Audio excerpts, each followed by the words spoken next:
Épargner, c'est pour tous, y compris pour les jeunes. 74% des jeunes ont la possibilité d'épargner de l'argent à la fin du mois. Mais c'est quoi l'épargne? On peut dire que c'est la partie de l'argent que tu perçois, qui n'est pas consommée et qui est mise de côté une fois que tu as payé toutes tes dépenses courantes, comme ton logement, ton alimentation, etc. Cet argent mis de côté sera consommé pour plus tard, soit pour faire face à des imprévus ou pour réaliser tes projets futurs. Et des projets, tu en as plein la tête, des projets qui évoluent avec l'âge et en fonction de tes moyens financiers, selon que tu sois étudiant ou dans le monde du travail avec un salaire. Épargner va donc t'aider à concrétiser un projet, des envies, mais aussi faire face à des imprévus. En fonction de tes objectifs, il existe différents types d'épargne. D'abord, des placements sécurisés et disponibles, comme les livrets d'épargne.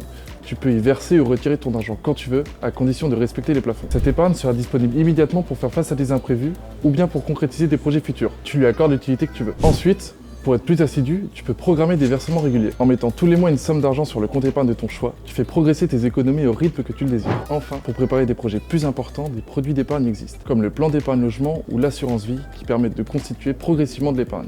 Ainsi, pour un projet à plus long terme comme l'achat d'un premier appartement ou d'une maison, l'épargne que tu auras constituée te permettra d'avoir un apport personnel. En résumé, il existe différents types d'épargne, chacun ayant ses propres conditions de souscription et de fonctionnement. Et pour trouver celui qui te conviendra le mieux, tu peux commencer par identifier pourquoi tu veux mettre de l'argent de côté. Et ensuite, tu peux déterminer l'argent que tu peux mettre de côté, en fonction de ton budget et à quel rythme. Tous les mois, quand il y a un surplus sur ton compte chèque ou une rentrée exceptionnelle.